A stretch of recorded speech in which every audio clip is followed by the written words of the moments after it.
हमारी दावत पर आए हुए मुअज़्ज़ज़ मेहमानान, जिसमें मर्द भी है, मस्तूरात और ख़वातीन भी हैं। मुख्तसर सी दावत पर आने के लिए सबसे पहले तो मैं शुक्रिया अदा करना चाहूँगा। जहाँ तक इस प्रोग्राम की बात है तो ये प्रोग्राम में आपने देखा कि तलबा ने अपना अपना किरदार पेश किया। किसी ने तकरीर के ज़रिए, किसी ने नज़्म के ज़रिए, किसी ने स्किट और ड्रामे के ज़रिए। ये जो ड्रामा पेश किया गया था, मुझे मालूम है कि बहुत सारे अफराद को ये पता नहीं होगा, इस वजह से हमने ख़ास तौर से इसको रखा था कि ये तीन हमारे जो बड़े बुजुर्गान थे, इन्होंने बैठकर जो फैसला किया था, इनके फैसले का असर पूरे हिंदुस्तान पर पड़ा था। और आप अंदाजा कर सकते हैं उस वक्त की थोड़ी सी तारीख आप उठाकर देखें तो एक हवा चल पड़ी और एक सब जगह की आवाज थी कि हमको जाना है, और अजीब अजीब तरह के नारे थे कि हम जान भी देंगे लेकिन मुल्क बनाकर रहेंगे। और हुआ यही कि जाने देनी पड़ी, और कितनी जाने देनी पड़ी, सैकड़ों में नहीं, हजारों में नहीं, लाखों में जाने देनी पड़ी। और जो लोग यहाँ से गए वो अपना सब कुछ लुटा कर यहाँ से गए, अपनी जायदादें छोड़कर गए, अपने जान और माल को कुर्बान कर कर गए। बल्कि जो लोग सवार हुए उनमें से कितने वो थे जो उस पार नहीं पहुंच सके, कितने वो थे जो जिंदा सलामत चढ़े थे लेकिन बाद में उनके जनाजे और लाशें उतारनी पड़ी। और फिर आज भी हम ये सवाल करते हैं कि ये जो टू नेशन थियरी थी, दो कौमी नजरिया था कि मुसलमान एक मुल्क में रहेगा और गैर मुस्लिम दूसरे मुल्क में रहेगा, आज तक कहाँ कामयाब होता नजर आ रहा है। बल्कि हम अगर सीरत को उठाकर देखें तो अल्लाह के नबी सल्लल्लाहु अलैहि वसल्लम ने जिस रियासत मदीना की बुनियाद रखी थी वो इस बात पर नहीं रखी थी कि इस मदीने में सिर्फ मुसलमान रहें, ये बुनियाद थी ही नहीं। बल्कि अगर आप देखें हिजरत कर कर जब अल्लाह के नबी सल्लल्लाहु अलैहि वसल्लम तशरीफ लाए थे, तब आपने वहाँ की जितनी कौमें, वहाँ यहूद आबाद थे, वहाँ मदीना के रहने वाले अंसार या औस और खजरज के कबीले वाले थे, वहाँ दीगर मुशरिकीन थे, अल्लाह के नबी सल्लल्लाहु अलैहि वसल्लम ने सबसे मुआहदा किया था, जिसको मीसाक मदीना कहा जाता है। आपने सबके साथ मुआहदा किया था और एक कंट्रोल ऑफ पावर आप सल्लल्लाहु अलैहि वसल्लम ने अपने हाथ में रखा था। और फिर जहां जहां जिसने मुआहदे की खिलाफ वर्जी की, यहूदियों ने खिलाफ वर्जी की तो उनके खिलाफ एक्शन लिया गया, मुनाफिकीन ने खिलाफ वर्जी की, उनके खिलाफ एक्शन लिया गया। और इस तरह के और लोगों ने जब खिलाफ वर्जी की तब जाकर अल्लाह के नबी सल्लल्लाहु अलैहि वसल्लम ने मुकम्मल पावर और मुकम्मल स्टेट को कायम फरमाया था।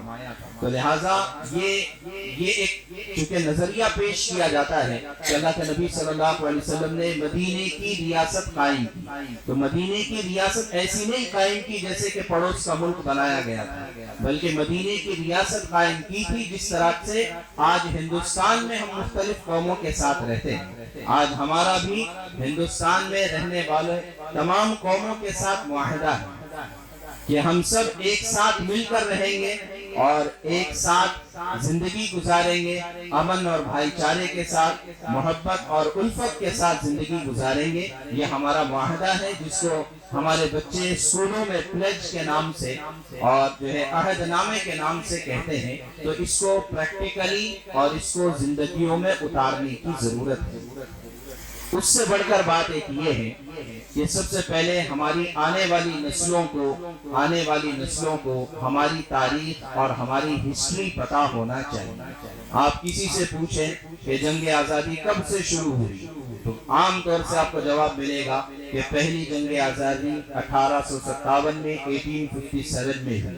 हालांकि 1857 में जो लड़ाई हुई थी यकीनन हुई थी, अंग्रेज जिसको गदर का नाम देते हैं, लेकिन ये सबसे आखिरी लड़ाई थी। इसके बाद बताएं मुझे कौन सी लड़ाई हुई?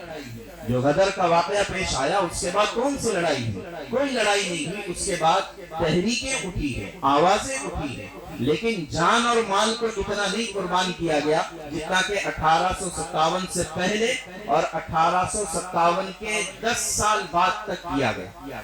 कि जब 1857 में इल्जाम लगा कि भाई ये किसने गदर किया था, किसने बगावत की, तो इल्जाम आया मुसलमानों पर, इल्जाम आया उलमा पर कि उलमा ने इसकी सरकर्दगी की थी। तो तारीख इस बात पर गवाह है کہ دلی سے لے کر خیبر تک کوئی درخت ایسا باقی نہیں تھا جہاں پر مسلمانوں کو اور علماء کو سولی پر نہ چڑھایا گیا۔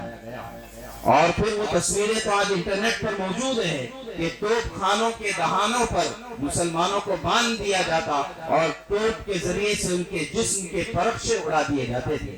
تو آج یہ ساری چیزیں موجود ہیں، لیکن مسئلہ یہ ہے کہ ہمیں اور ہماری نسل کو یہ تاریخ نہیں پتا۔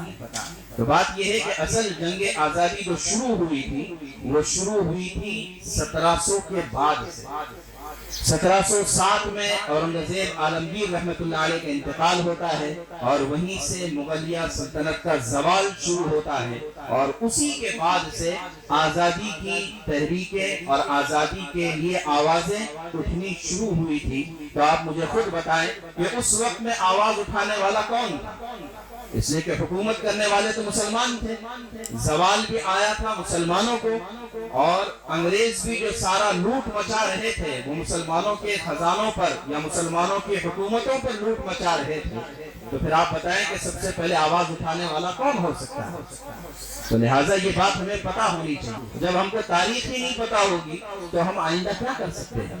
اب ہم آتے ہیں تاریخ سے ہٹ کر جو ہے آج کے زمانے میں، کہ اس وقت جو ملک کے حالات ہوتے جا رہے ہیں، ظاہر ہے کہ اس طرح کے حالات کے لیے ہم نے آزادی نہیں لی تھی، بلکہ ہم نے آزادی لی تھی امن اور محبت کے لیے۔ ہم نے نفرتوں کے لیے آزادی نہیں لی تھی، اور ہم نے اس لیے آزادی نہیں لی تھی کہ ہم پر الزام لگایا جائے، ہمارے گھروں پر بلڈوزر چلائے جائیں۔ اس لیے آزادی نہیں لی تھی کہ نفرت کا ماحول بنا کر اور جو ہے مذہب کے نام پر ایک فرقے کو آزادی مل جائے اور دوسروں پر سارے ظلم و ستم ڈھائے جائیں۔ جب یہ حالات ہو رہے ہیں تو پھر اب ہم کو وہی کرنا پڑے گا جو تاریخ میں کیا گیا تھا، ہمارے علماء نے اور ہمارے اسلاف نے کیا تھا۔ وہ کیا کیا تھا؟ آواز اٹھائی تھی۔ تو کیا آج ہم آواز نہیں اٹھا سکتے ہیں؟ آج ہمیں آواز اٹھانے کی ضرورت ہے۔ مسئلہ یہ ہے کہ اس وقت ہم ایک طرف ہو گئے ہیں، ہم نے اپنی آواز کو کمزور سمجھ رکھا ہے، لیکن ایسا نہیں ہے کہ جب اتحاد کے ساتھ آواز اٹھائی جاتی ہے، آج بھی اس کی گونج باطل کے ایوانوں میں زلزلہ قائم کر دیتی ہے۔ تو لہٰذا ضرورت اس بات کی ہے کہ یہ ملک ہمارا ہے، اس ملک کے ہم معمار ہیں، اس ملک کے ہم رکھوالے ہیں، اس کے ہم کسٹوڈین ہیں، اس کے ہم محافظ ہیں۔ تو لہٰذا اگر ہماری تعمیر میں کہیں گڑبڑ ہو رہی ہے تو اس کی اصلاح کرنے کے لیے آواز اٹھانا ضروری ہے۔ ہر ایک کو جو اس آواز کو سن رہا ہے کہ ہمیں آواز اٹھانا ہے۔ کیا کرنا ہے؟ ہمیں آواز اٹھانا ہے، اور ہماری یہی متوقعات ہے، حق پر قائم رہیں اور ہر باطل کے خلاف آواز اٹھائیں۔ چنانچہ یہ ایک نظم ہے، میں آپ کے سامنے پیش کرنا چاہتا ہوں، گوہر رضا صاحب کی۔ یہ ایک سائنٹسٹ بھی ہے اور بہت اچھے شاعر بھی ہے، تو انہوں نے آواز اٹھانے سے متعلق بہت اچھی نظم کہی ہے۔ میں چاہتا ہوں کہ اس کو غور سے سنیں۔ جب سب یہ کہیں خاموش رہو، جب سب یہ کہیں کچھ بھی نہ کہو، جب سب یہ کہیں خاموش رہو، جب سب یہ کہیں کچھ بھی نہ کہو، جب سب یہ کہیں وقت برا ہے، جب سب یہ کہیں یہ وقت بیکار باتوں کا نہیں ہے، جب سب یہ کہیں کچھ سوچو، جب سب یہ کہیں کچھ تو سمجھو، جب سب یہ کہیں کلیوں کا چٹکنا کیا کم ہے، جب سب یہ کہیں پھولوں کا مہکنا کیا کم ہے، شاخوں کا لچکنا کیا کم ہے، بندیاں کا چمکنا کیا کم ہے، زلفوں کا بکھرنا کیا کم ہے، پیالوں کا چھلکنا کیا کم ہے۔ جب اتنا سب ہے کہنے کو، جب اتنا سب ہے لکھنے کو، کیا ضد ہے کہ ایسی بات کرو، کیا ضد ہے کہ ایسی بات کرو جس بات میں خطرہ جان کا ہو۔ جب سب یہ کہیں خاموش رہو، جب سب یہ کہیں کچھ بھی نہ کہو، جب سب یہ کہیں خاموش رہو، جب سب یہ کہیں کچھ بھی نہ کہو، تب سمجھو پت جھڑ رت آئی ہے، تب سمجھو موسم دار کا ہے، تب سہمی سہمی روحوں کو یہ بات بتانا لازم ہے، تب سہمی سہمی روحوں کو یہ بات بتانا لازم ہے، آواز اٹھانا لازم ہے، آواز اٹھانا لازم ہے۔ ہر قرض کو چکانا لازم ہے، ہر قرض کو چکانا لازم ہے۔ جب سب یہ کہیں خاموش رہو، جب سب یہ کہیں کچھ بھی نہ کہو، تب سمجھو کہنا لازم ہے، تب سمجھو کہنا لازم ہے۔ میں زندہ ہوں، سچ زندہ ہے، میں زندہ ہوں، سچ زندہ ہے، الفاظ ابھی زندہ ہیں، الفاظ ابھی زندہ ہیں۔ السلام علیکم ورحمۃ اللہ وبرکاتہ۔